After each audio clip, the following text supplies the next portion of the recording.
안녕하십니까. 미주알 코주알의 홍성구 기자입니다. 오늘도 스튜디오에는 리차드 명 선생님 우리 함께 나와 계십니다. 안녕하십니까. 안녕하세요. 네.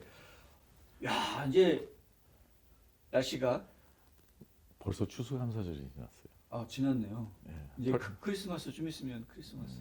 터키 많이 드셨는지 터키는 저는 잘 안 좋아해가지고요. 왜 터키를 먹는지 모르겠어요. 요리를 잘 못하셨어요. 저는 터키보다는 닭 좋아합니다. 닭으로. 네, 꽁 대신 닭으로. 네. 스트레로드 치킨을. 가슴살로. 지금 크리스마스가 다가오고 그러면은 이제 저희 어플리케이션도 다 내고 좀 한가한 시즌이겠는데요. 사실은 지금 더 바쁘죠. 그런가요? 예, 아직 그 조기 전형은 마쳤지만 네. 일반 전형을 제출하는 날짜가 네. 뭐 주에 따라서는 다르지만 뭐 12월 말일까지도 우리가 가니까 지금 굉장히 가장 좀 긴장되는 때죠. 그렇군요. 되게 추수감사절 때 애플리케이션 작성하느라고 신경 많이 안 쓰잖아요. 가족들 다 모였는데. 네. 네. 예, 그러니까 이제 지난주에 이렇게 마치고 네. 지금 굉장히 바쁠 때죠. 지금 선생님도 계속 바쁘시겠는데요? 네, 그렇습니다. 연중 1년 시즌 중에서도 네. 가장 연락과 문의가 많이 들어올 때죠. 네, 그러시군요. 그 조기 전형 아까 말씀하셨는데 네. 조기 전형 끝나고 난 다음에 뒤에 또 일들이 많다면서요? 예, 그렇습니다. 일단 그 조기 전형에 관한 대학 입학 원서를 제출하는 것만이 문제가 아니죠. 네. 이제 재정부조 신청도 거기에 맞춰서 해줘야 되는데 그래요. 예. 일단 조기 전형을 하게 되면 요즘에 가장 커다란 문제가 잘못 인지하고 있는 부분들이 있어요. 학부모님들이 네. 조기 전형을 하는 이유가 네. 뭐 합격률이 좀 더 높다. 예, 아. 이런 사고 방식을 가지고 아무래도 지원자가 좀 적으니까. 예. 그래서 예전에는 그랬는데 네.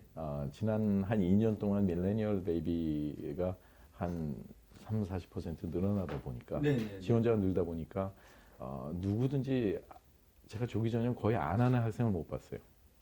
조기 전형은 좀 성적이 돼야 하는 거 아닌가요? 아무나 하는 거 아닌데?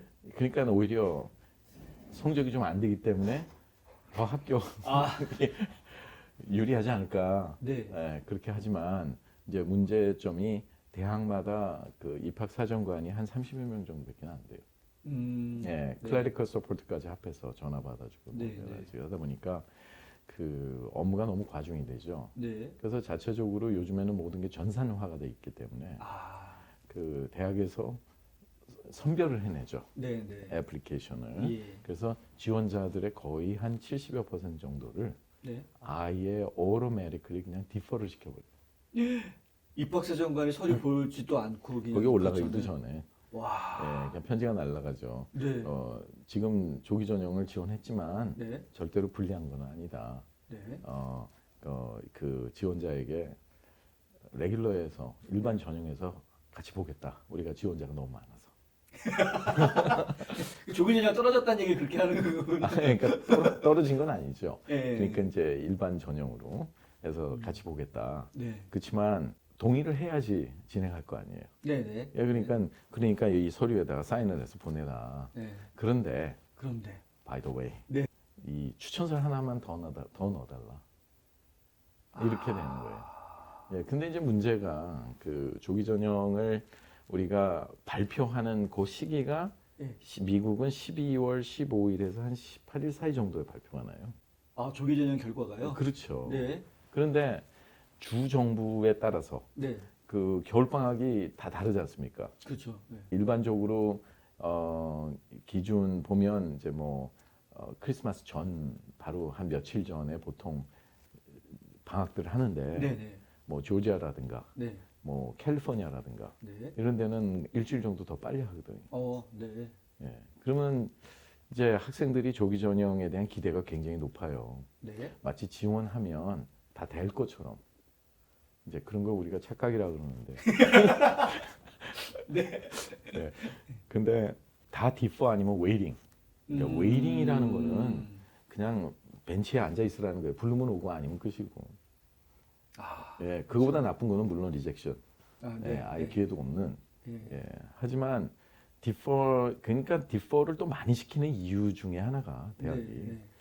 그 이- 학생 진짜 좋은 학생들만 싹 골라내고. 네. 그러니까 우리가 조기 전형을 해서 혜택을 볼 수 있다는 거는 일반적으로 탑 그 지원자 중에서 탑 30% 안에 30% 안에 들어간다 그러면 네. 확률이 더 높겠지만 높을 네. 수도 있겠지만 네. 그렇지 않다 그러면 네. 오히려 일반 전형을 더 일찍이 네.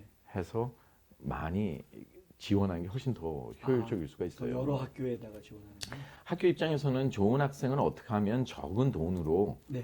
더 많이 뽑아서 학교에 그렇죠. 또 이름도 올리고 네. 그리고 또 학교의 수준을 올리느냐가 학교에서는 굉장히 관심사예요. 그렇죠. 그렇다 그러면 조기 전형에 설사 합격을 했는데 네. 등록을 못하면 또 어떡하죠? 말짱 꽝이죠. 네. 아니 5만 불 버는 가정에서 네. 만약에 재정 보조가 안 나와갖고 제대로 네. 8만 불 내야 된다면 등록을 쉽게 할 수 있겠느냐 말이에요. 그럼 더 큰 그러면 문제가 안 생기는 되죠. 거예요. 네. 예, 그러니까 그게 참 재밌는 게 말이죠. 조기 전형에 대한 재정 보조의 결과가 세금 보고를 빨리 해줬을 때 2월 초순에 해줬을 때 보통 2월 중순이나 말일 정도에 나오면 굉장히 일찍 나오는 거예요. 재정 보조 오퍼가. 네. 근데 학교 입장에서 일반 전형에 온 학생이 더 우수한 학생이 많아. 그럴 그럼 수도 본인이 학교의 총장이라면 어떻게 하시겠어요? 우수한 학생은 먼저 뽑아야죠.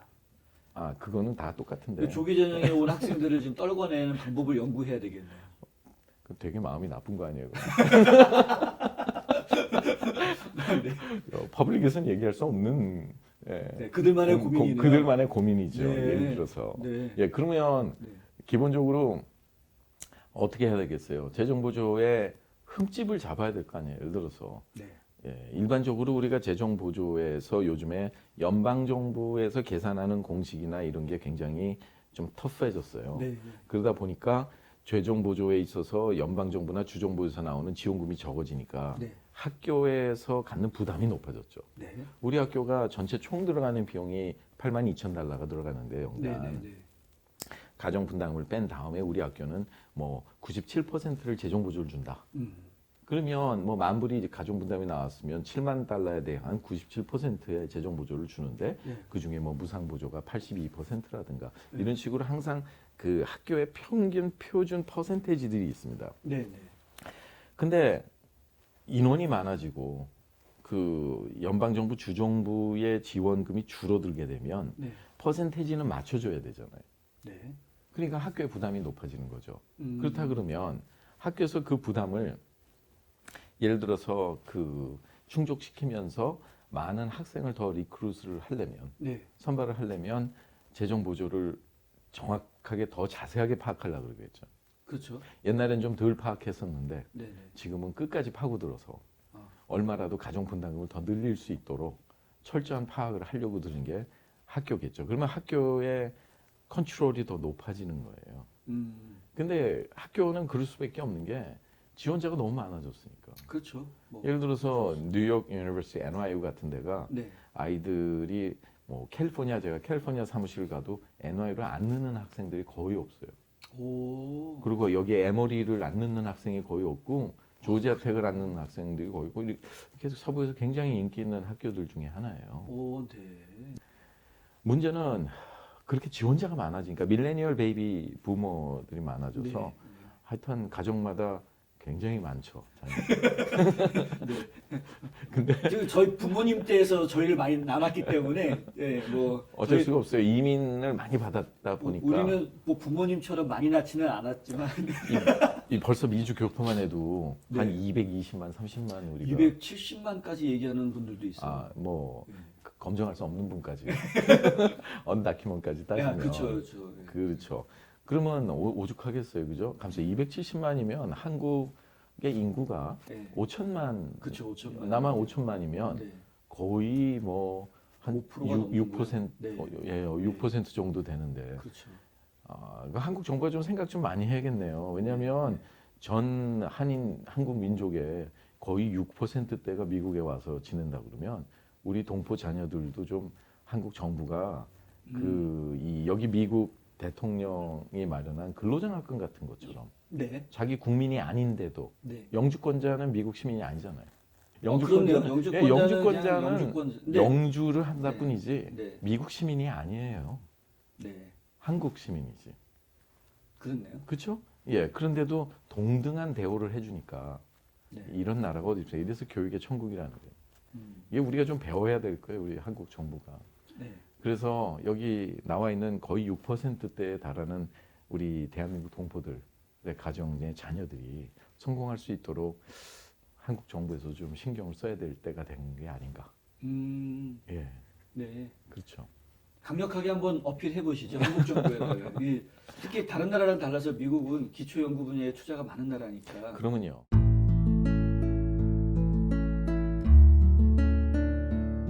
안녕하세요. 이상회계법인의 이상엽입니다.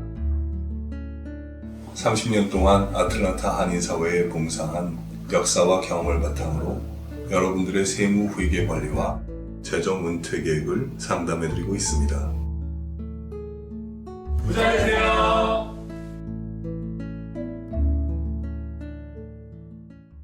그래서 지금 NYU 같은 데가 2년 동안 그 재작년에 합격률이 28%, 네. 작년에 16%, 그리고 금년 가을에 입학한 아이들이 19% 작년이, 그리고 금년에 16%거든요. 네.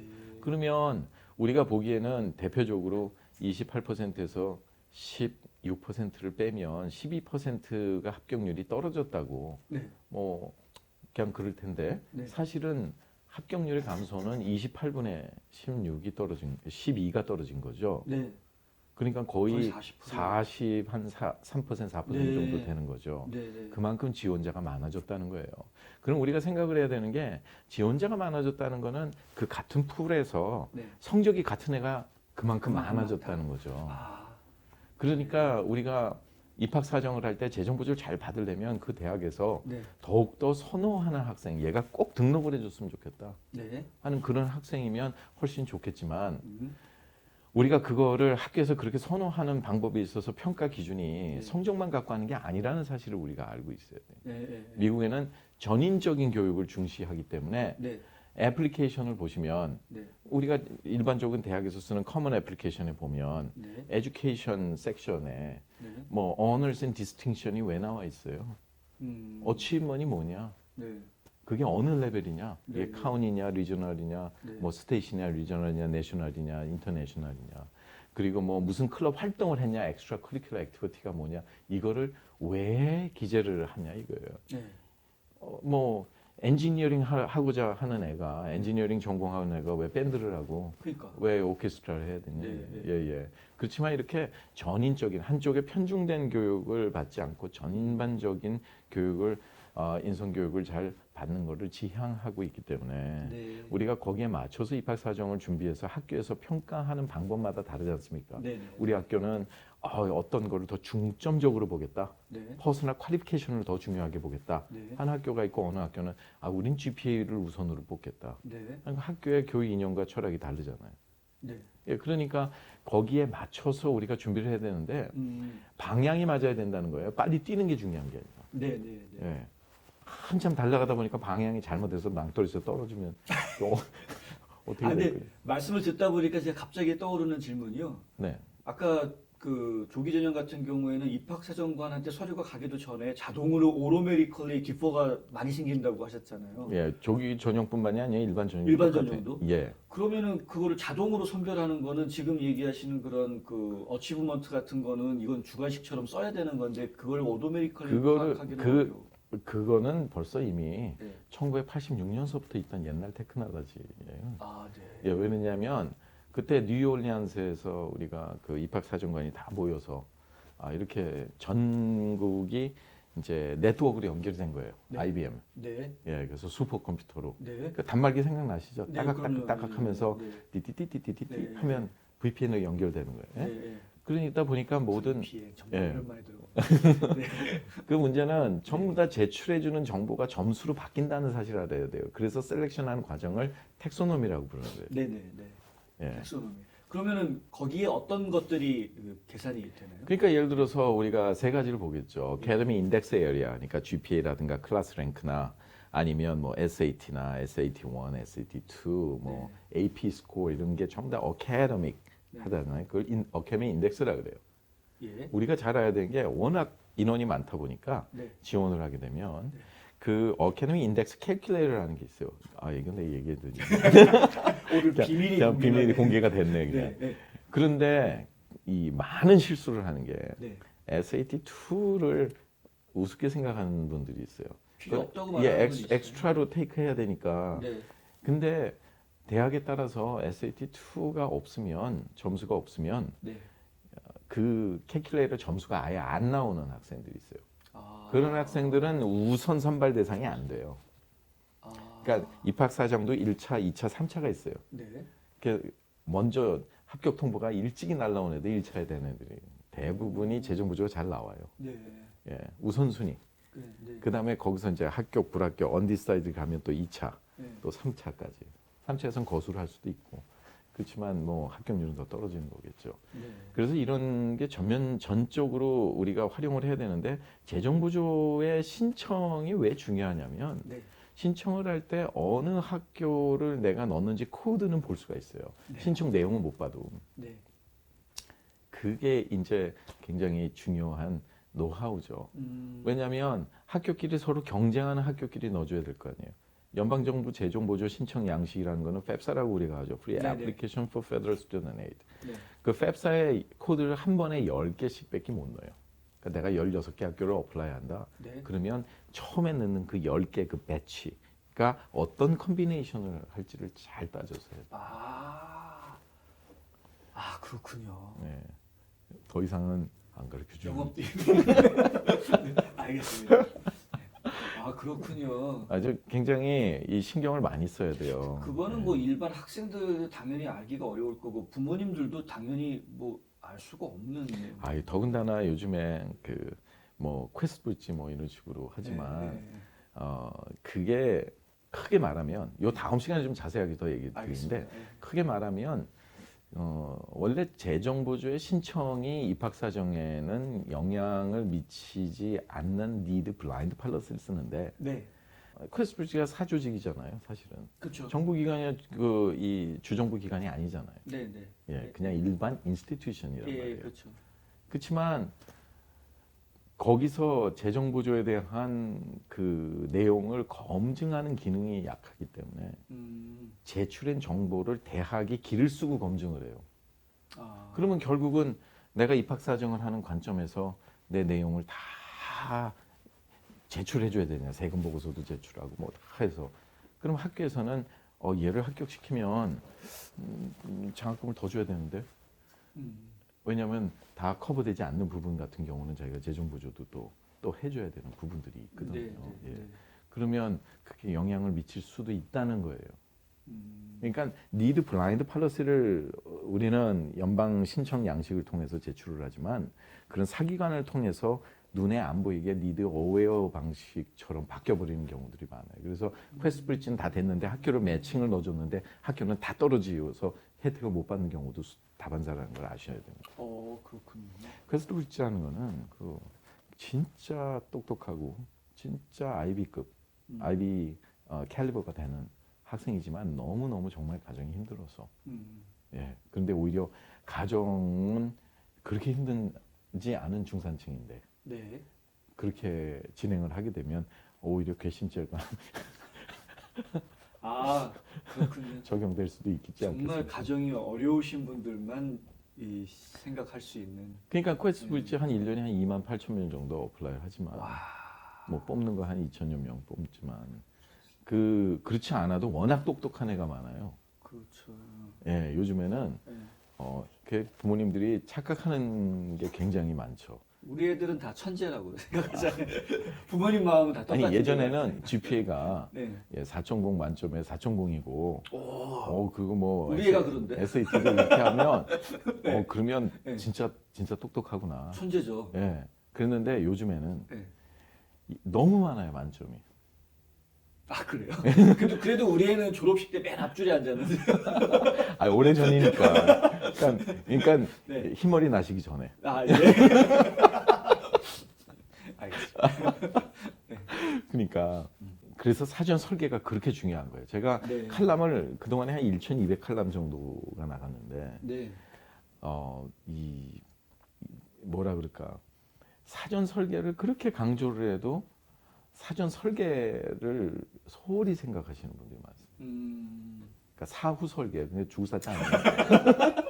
사후, 아, 그렇게 되는군요. 사전 설계를 못 하시면 사후 설계가 되는 건가요? 그렇죠. 정신 차리셔야 되겠는데요. 네. 네. 학비 때문에 원하는 대학을 포기하신다고요? 장학금이나 학자금 재정 보조를 자녀에게 모두 맡기셨다고요? 아니요, 그러시면 안 되죠. 명쾌하고 유익한 정보를 드리는 리차드 명 AGM 대표가 속 시원하게 도와드립니다. AGM은 미국 2,900여 개 대학의 재정 보조 관련 데이터베이스를 기초한 실시간 분석 시스템과 자체 개발한 고객 관리 시스템을 활용하여 대학 학자금 부담을 덜어드립니다. 지금 전화하셔서 상담 받으세요. 877-212-0011 877-212-0011 우리가 오늘 이제 말씀드렸듯이 네. 그 조기 전형, 네. 조기 전형을 굉장히들 페이버를 많이 하셔요. 굉장히 선호를 하시는데 네. 조기 전형을 하면서 일반 전형에 대한 모든 준비를 동시에 같이 하지 않으면 아, 오히려 역효과가 난다는 걸 아셔야 돼요. 그렇죠. 100% 조기 전형에서 합격이 된다는 보장이 없는 거예요. 아니 어느 선생이 방학 중에 자기 부모님 집에 가 있거나 스키장에 가 있는데 예? 뭐 유럽 여행 간다거나 그럴 수도 있잖아요. 크리스마스. 그렇죠. 예? 예, 뭐 독일에 가 있는데 갑자기 이메일 와서 선생님 저 큰일 났어요. 뭐 레코멘데이션 뭐 6개 학교 더 추가할게요. 그러면 어느 선생이 좋아? 이메일 안 열어보죠. 나 휴가 중인데 누가 이메일을 보내지? 그러서. 아 그것도 말이 되네요. 예. 예, 맞습니다. 예. 대개 이민 오신 분들의 가장 기본적인 목적이 네. 아메리칸 드림을 그렇죠. 만들기 위해서 왔다기보다 네. 네. 아 깜짝이야. 네. 네. 자녀 교육을 위해서 왔잖아요. 네. 그것도 아메리칸 드림의 하나죠. 예, 그렇죠. 네. 예, 물론 아메리칸 드림이라는 게 무슨 뭐 잭팟 터뜨리고 이런 게 아니에요. 아 예, 그렇죠. 예. 그 대개 라스베가스 가시는 분들 치고 아메리칸 드림 성공하는 분은 못 봤어요. 제가. 아 그거는 그건 로망이에요. 예, 교육도 망해 그거는. 네, 아메리칸 드림은 정말 열심히 일해서 일궈내는 건데. 그러면요. 네. 진짜 존경하는 분들 많아요 주위에. 네. 아, 정말 피땀 흘려서 아이들 대학 딱 들어갈 때 암 걸려갖고 돌아가시는 분들 참 가슴 아픈 일도 되게 많이 해요. 저 네. 지난주에도 제가 아는 분이 또 그랬어요. 아유, 그러니까 가족을 위해서 희생을 하는 거예요. 네. 예. 그래서 어쨌든 요즘이 이제 12월이 가장 중요한 때예요. 네. 특히 크리스마스가 되기 전에 방학이 되기 전에 네. 이미 그런 내용들을 잘 파악을 해서 일반 전형도 함께 준비를 하시는 것이 제가 보기에는 사전 유비무환이라고 그랬습니다. 그렇죠. 예, 네. 그러니까 사전 설계를 위한 거고 네. 일단은 요리를 잘하려면 요리 재료가 좋아야 되잖아요. 네, 맞습니다. 예, 그렇죠. 네. 예, 그러니까 요리 재료가 좋아야 되듯이 재정 보조를 잘 받기 위해서는 네. 재정 보조의 음, 공식이 많이 변했어요. 매년 뒤바뀌는데 그걸 킵 트랙하기가 되게 힘들지 않습니까? 아, 네. 재정 보조 공식도 알아야 되고 어떤 것이 내가 라이빌러리를 올려주는 가정 분담금을 증가시키는 요소인가? 네. 그러면 그걸 어떻게 내가 사전 준비를 해야 되냐? 자산이라는 거는 재정보조 신청서가 프로세스 된 날짜에 자산을 따지는 거니까 네. 좀 시간적인 여유는 볼 수 있겠지만 자산에서 나오는 이윤이 나오잖아요. 캐피탈 게인이 나오고 인트레스트가 나오고 네. 이런 것들이 세금 보고에 영향을 주잖아요. 그거는 이 수입에 관계된 거니까. 네. 네. 근데 그거는 2년 전 걸 보니까 음, 한순간에 눈앞에 닥쳐갖고 바로 내가 하기에는 불이익을 당할 수 있는 게 꼭 한두 해는 걸릴 거 아니겠습니까? 그렇죠? 네. 예, 그렇기 때문에 자녀가 고등학교에 진학하게 되면 일단은 우리가 건강 체크업 하듯이 네. 재정 수익과 자산에 관한 엑스레이를 한번 찍어서 네. 예, 팍 찍어서 어느 부분에서 얼마나 내가 라이빌러리가 올라가는지 증가 부분이 있는지 그걸 어떻게 하면 우리가 줄일 수 있는지 네. 그래서 동시에 재정 보조도 잘 받고 아이가 그런 재정 보조라는 방식을 통해서 좋은 대학을 진학을 하고 입학 사정에 큰 도움이 될 수 있게 그 준비를 해나가는 거는 그건 부모의 몫이죠. 네. 네. 잘 알겠습니다. 와, 오늘은 저희가 조기 전형에 대한 이야기를 좀 나눠봤는데요. 역시 몇 번을 강조해도 부족함이 없는 게 바로 사전 설계, 사전 준비 상당히 중요한 것 같습니다. 자녀분들이 꼭 졸업반 돼서야 대학 입학 신경 쓰면서 재정 보조 이런 거 알아보시고 하지 마시고요. 고등학교 입학하자마자 바로 그때부터 서둘러서 준비하셔야 되고 전문가들의 조언을 받으시면서 거기에 맞춰 준비하셔야 할 것 같습니다. 자, 오늘 도움 말씀 주신 리처드 명 선생님 정말 감사합니다. 네. 감사합니다.